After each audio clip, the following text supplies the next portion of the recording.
Olá, pessoal. Mais uma vez estamos aqui para darmos continuidade ao nosso curso sobre contabilidade governamental.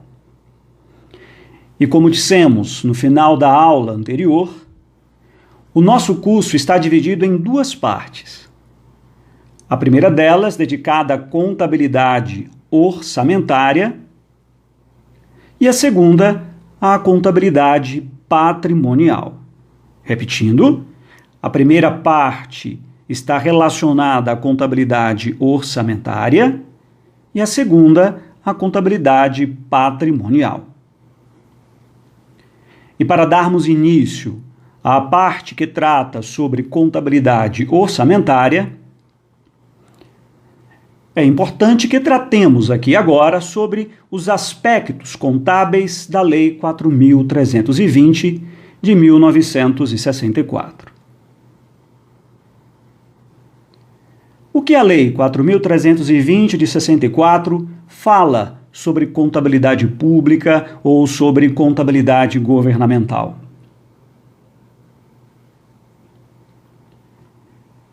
É importante saber que dentro da Lei 4.320 existe um título destinado à contabilidade, e esse título é o 9. Dentro desse título existem artigos que vão do 83 ao 106, todos eles tratando sobre contabilidade. Antes de adentrar neste título propriamente dito, é interessante viajarmos um pouco dentro da Lei 4.320 para saber o que essa lei trata no seu conjunto. O título 1 vai tratar da Lei de Orçamento. E dentro dele, podemos verificar o seguinte: composição da lei orçamentária, receita pública e despesa pública, princípios da unidade, universalidade e anualidade, receita derivada e originária, categorias econômicas da receita e da despesa e sua classificação, subvenção social e subvenção econômica. No título 2, teremos da proposta orçamentária, que vai falar da proposta orçamentária, da mensagem, do projeto de lei e tabelas explicativas. O título 2 vai tratar da elaboração da lei de orçamento, onde poderemos verificar proibições quanto a determinadas emendas à proposta orçamentária. O título 4 tratará do exercício financeiro. Falará sobre exercício financeiro e que esse exercício financeiro deverá coincidir com o ano civil. Falará também de regime misto, regime de caixa para receita e competência para despesa, lembrando que, dentro do regime de competência para despesa, vale aquilo que foi empenhado. Esse título também tratará sobre o conceito de restos a pagar, despesas de exercícios anteriores e registro da dívida ativa. O título 5 tratará sobre dos créditos adicionais. Falará sobre o conceito de créditos adicionais, a classificação em suplementares, especiais e extraordinários, recursos para abertura de créditos adicionais, superávit financeiro, excesso de arrecadação e operações de crédito, e falará também sobre a vigência dos créditos adicionais. O título 6 da execução do orçamento. E dentro dele poderemos verificar a programação da despesa, o quadro de cotas trimestrais, estágios da receita e estágios da despesa, o conceito de empenho, que é o ato emanado de autoridade competente que cria para o Estado uma obrigação de pagamento. No título 7, teremos dos fundos especiais. E nele veremos a vinculação de receita a determinados objetivos e serviços. O título 8 tratará do controle da execução orçamentária. E dentro deste título teremos o controle da execução orçamentária, controle interno, controle externo realizado pelo Poder Legislativo. O título 10, das autarquias e outras entidades, onde se falará sobre orçamentos vinculados ao ente, seja União, Estados, Distrito Federal e municípios. O título 11, das disposições finais, que tratará do balanço consolidado da União, Estados, Distrito Federal e municípios. Feita essa análise geral da Lei 4.320, trataremos agora do título 9, que fala da contabilidade. E como dissemos, esse título vai dos artigos 83 até os 106. Dentro deste título, teremos 4 capítulos. Não esqueçam, dentro do título 9, que trata sobre contabilidade, teremos 4 capítulos. Capítulo 1, disposições gerais. Capítulo 2, da contabilidade orçamentária e financeira. Capítulo 3, da contabilidade patrimonial e industrial. Capítulo 4, dos balanços. Trataremos agora do capítulo 1, das disposições gerais. Artigo 83. A contabilidade evidenciará, perante a Fazenda Pública, a situação de todos quantos, de qualquer modo, arrecadem receitas, efetuem despesas, administrem ou guardem bens a ela pertencentes ou confiados. O que podemos destacar no artigo 83? Ele diz que a contabilidade evidenciará a situação de todos quantos, ou seja, ninguém, absolutamente ninguém, estará de fora dos olhares da contabilidade. Todos aqueles que, de alguma forma, arrecadem receitas, efetuem despesas, administrem ou guardem bens pertencentes ao poder público ou confiados ao poder público, estará sobre os olhares aí da contabilidade. Isso reforça, inclusive, o que chamamos de princípio da transparência. Tudo e todos deverão estar sob o controle da contabilidade. Chamamos atenção aí para as receitas, para as despesas e para os bens.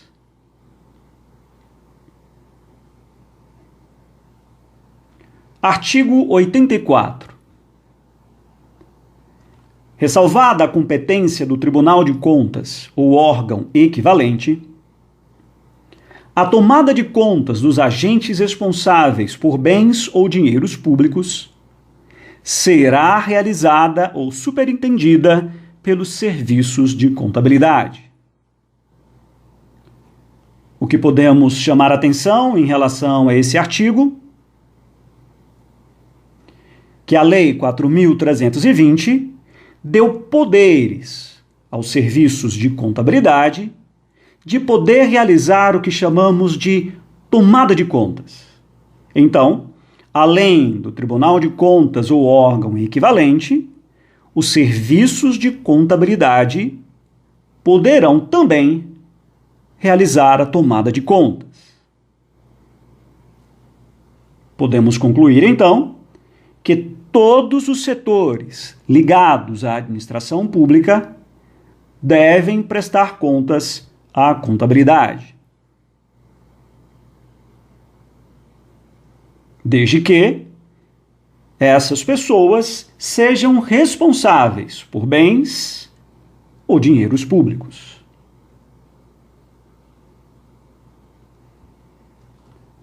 Artigo 85. Os serviços de contabilidade serão organizados de forma a permitirem o acompanhamento da execução orçamentária, o conhecimento da composição patrimonial, a determinação dos custos dos serviços industriais, o levantamento dos balanços gerais, a análise e a interpretação dos resultados econômicos e financeiros. O que podemos destacar no artigo 85? As atribuições dadas pela Lei 4.320 aos serviços de contabilidade. Vejam vocês que o primeiro deles é o acompanhamento da execução orçamentária. O segundo, o conhecimento da composição patrimonial. O terceiro, a determinação dos custos dos serviços industriais. O quarto, o levantamento dos balanços gerais. O quinto, a análise e a interpretação dos resultados econômicos e financeiros. Veja que a Lei 4.320, embora tenha sido uma lei elaborada lá no ano de 1964, essa lei é uma lei super atual. Chamamos atenção aí para os aspectos orçamentário, patrimonial, de custos, balanços gerais, análise e interpretação dos resultados econômicos e financeiros.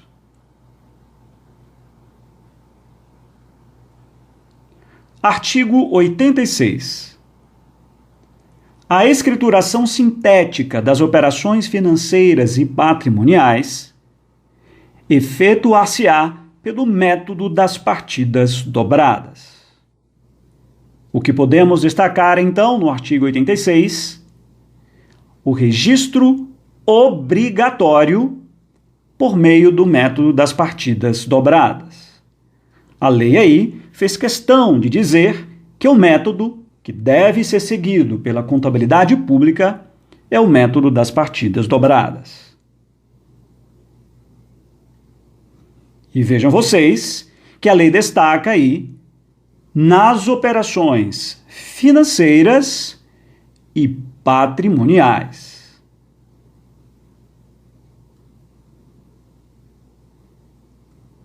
Artigo 87.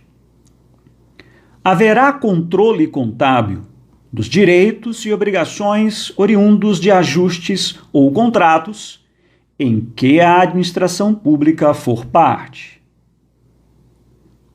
Podemos destacar que a contabilidade deve registrar absolutamente tudo, inclusive aqueles atos e fatos relacionados a ajustes, contratos, Esse artigo 87, em tese, ele está instituindo o que chamamos de sistema de compensação. Então, qualquer contrato, ajuste, acordo deverá estar submetido ao controle contábil. Artigo 88.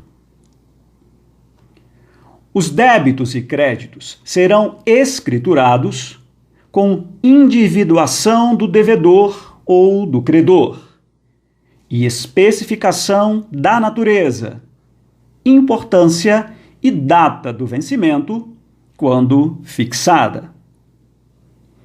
O que podemos destacar no artigo 88? Que o registro realizado pela contabilidade deve ser um registro analítico, com individuação, especificação. E isso está diretamente relacionado ao princípio da discriminação, o que facilita e, inclusive, a prestação de contas. Veja que essa especificação está relacionada à natureza, importância e data.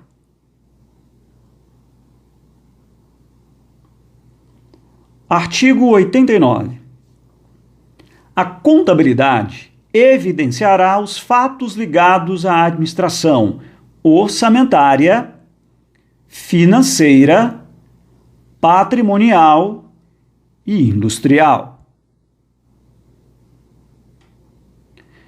Percebam pelo artigo 89 que passará a ser uma preocupação dos serviços de contabilidade todos os fatos ligados à administração ou gestão orçamentária, financeira, patrimonial e industrial. Algo relacionado aí ao que vamos conhecer como sistema orçamentário, sistema financeiro, sistema patrimonial e sistema de custos. Sugiro, inclusive, que você releia o artigo 85.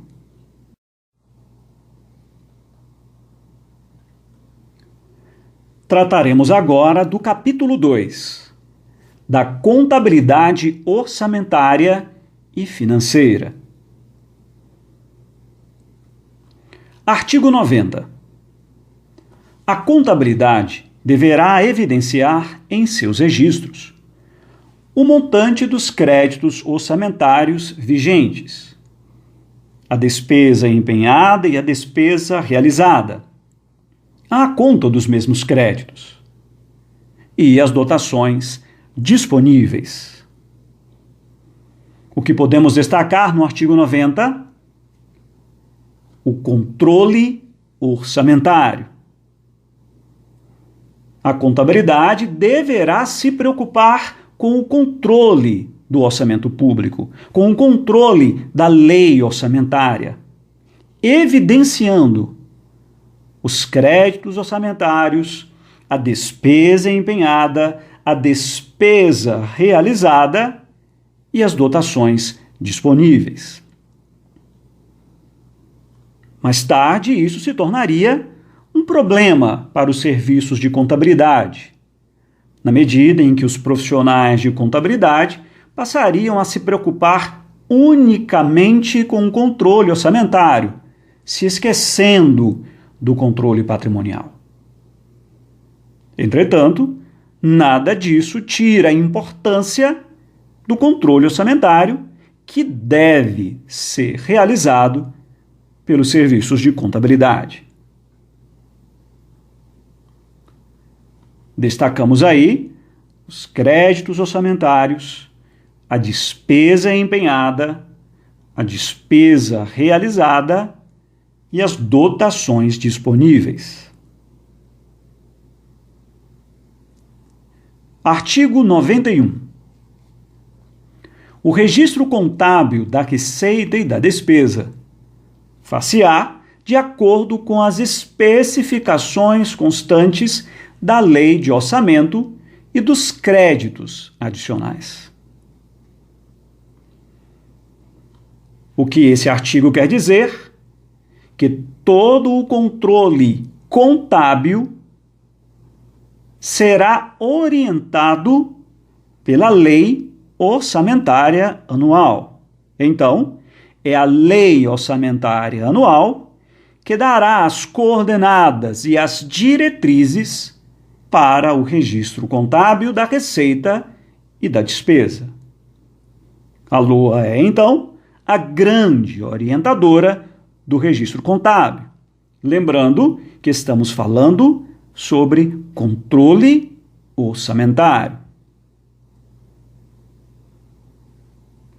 Artigo 92. A dívida flutuante compreende os restos a pagar, excluídos os serviços da dívida, os serviços da dívida a pagar, os depósitos, os débitos de tesouraria. Parágrafo único. O registro dos restos a pagar far-se-á por exercício e por credor, distinguindo-se as despesas processadas das não processadas. O que podemos destacar no artigo 92? O conceito de dívida flutuante e aquilo que efetivamente compreende a dívida flutuante do poder público.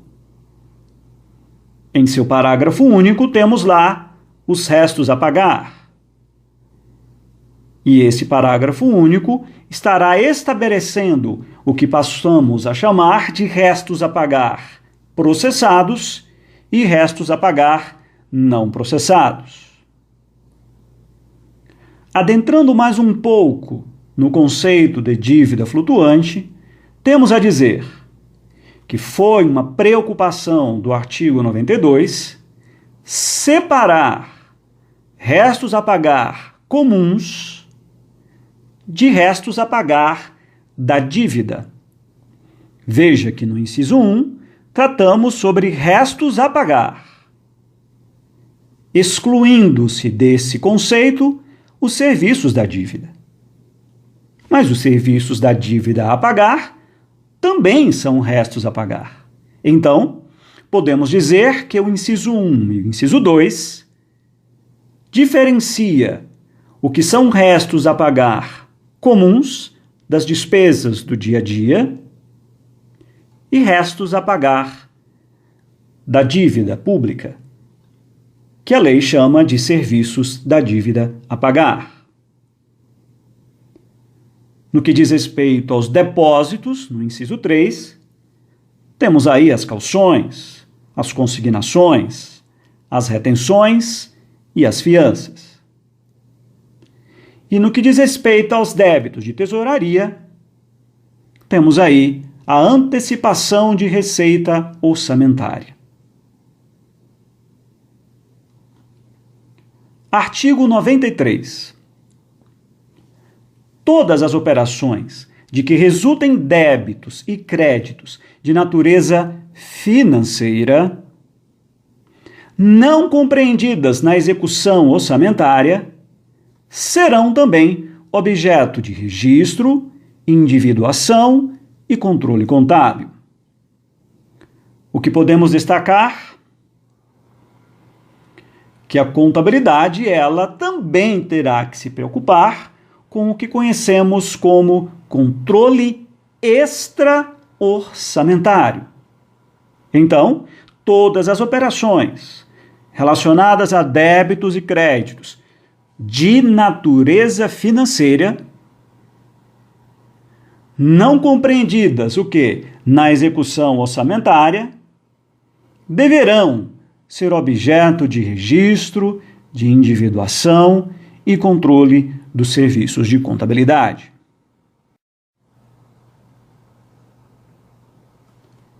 Trataremos agora do capítulo 3. que fala da contabilidade patrimonial e industrial.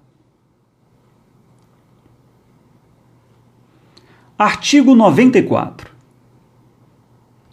Haverá registros analíticos de todos os bens de caráter permanente, com indicação dos elementos necessários para a perfeita caracterização de cada um deles e dos agentes responsáveis pela sua guarda e administração. O que é importante destacar no artigo 94? A importância aí do tombamento. Veja que a Lei 4.320 diz que haverá registros analíticos de todos os bens de caráter permanente.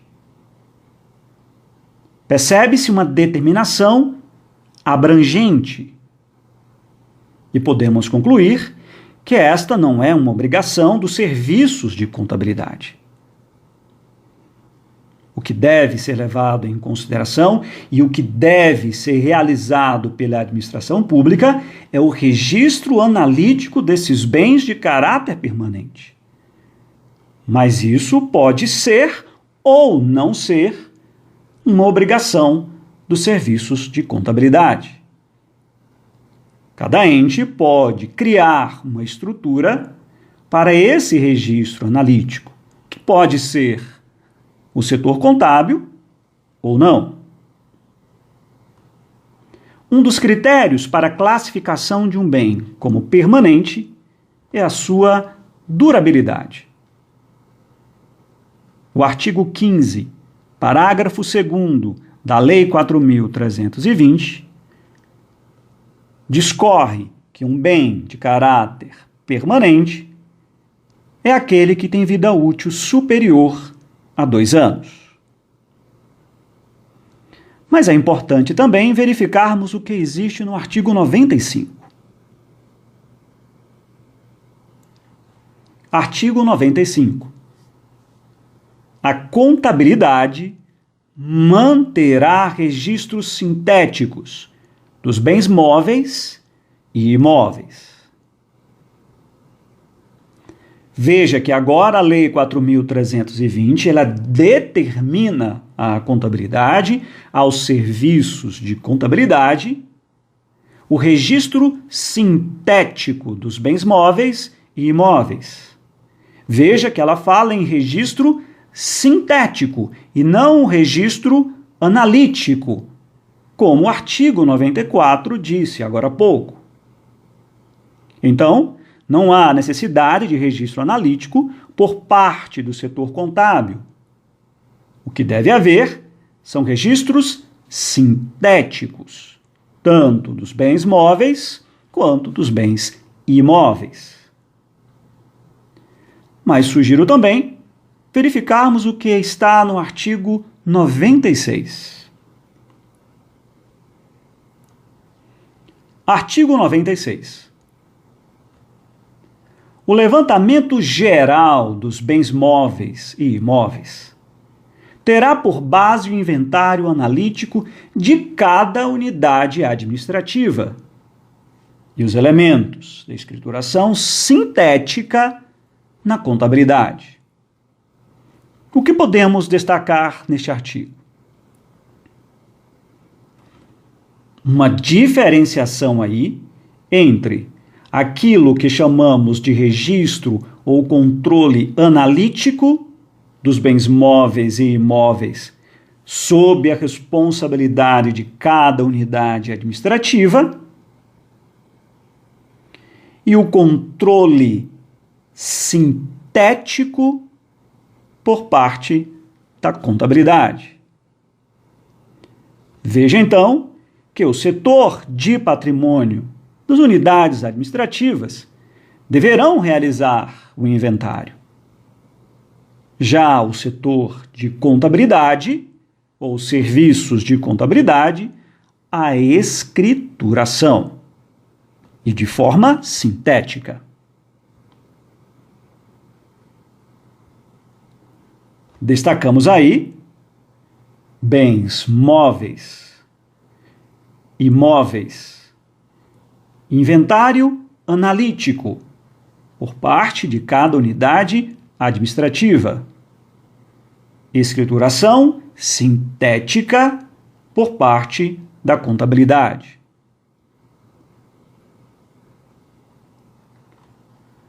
Artigo 97. Para fins orçamentários e determinação dos devedores, ter-se-á o registro contábil das receitas patrimoniais, fiscalizando-se sua efetivação. O que podemos destacar no artigo 97? O controle das receitas patrimoniais, cabendo aí a fiscalização da efetivação dessas receitas patrimoniais. As receitas patrimoniais são receitas provenientes da fruição de patrimônio pertencente ao ente público, tais como as decorrentes de aluguéis, dividendos, compensações financeiras ou royalties, concessões, entre outras. Artigo 98. A dívida fundada compreende os compromissos de exigibilidade superior a 12 meses, contraídos para atender a desequilíbrio orçamentário ou a financeiro de obras e serviços públicos. Parágrafo único. A dívida fundada será escriturada com individuação e especificações que permitam verificar, a qualquer momento, a posição dos empréstimos, bem como os respectivos serviços de amortização e juros. O que podemos destacar no artigo 98? O conceito aí de dívida fundada, que é uma dívida cuja exigibilidade seja superior a 12 meses. Realizada, inclusive, para atender a desequilíbrio orçamentário ou financeiro, devendo ser escriturada com individuação e especificações.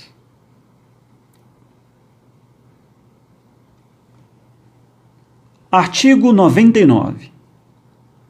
Os serviços públicos industriais, ainda que não organizados como empresa pública ou autárquica, manterão contabilidade especial para determinação dos custos, ingressos e resultados, sem prejuízo da escrituração patrimonial e financeira comum.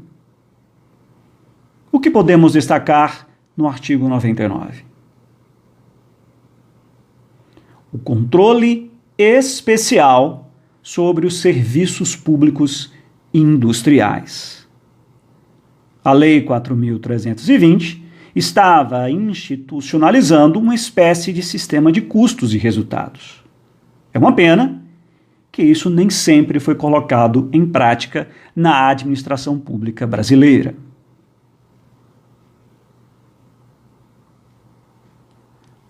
Artigo 100. As alterações da situação líquida patrimonial, que abrangem os resultados da execução orçamentária, bem como as variações independentes dessa execução, e as superveniências e insubsistências ativas e passivas, constituirão elementos da conta patrimonial. O que podemos destacar no artigo 100? O que chamamos de variações patrimoniais. E segundo esse artigo, as variações patrimoniais, elas poderão ser variações dependentes da execução orçamentária e variações independentes da execução orçamentária. Repetindo, As variações patrimoniais podem ser variações dependentes da execução orçamentária e variações independentes da execução orçamentária.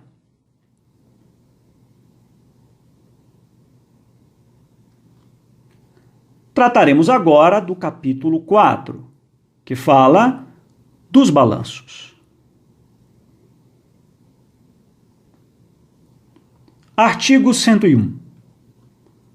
Os resultados gerais do exercício serão demonstrados no balanço orçamentário, no balanço financeiro, no balanço patrimonial, na demonstração das variações patrimoniais. O artigo 101, então, está criando 4 tipos de demonstrativos: o balanço orçamentário, o balanço financeiro, a demonstração das variações patrimoniais e o balanço patrimonial. O artigo 102 tratará sobre o balanço orçamentário. O artigo 103 tratará sobre o balanço financeiro. O artigo 104 tratará sobre a demonstração das variações patrimoniais, a DVP. O artigo 105 tratará sobre o balanço patrimonial.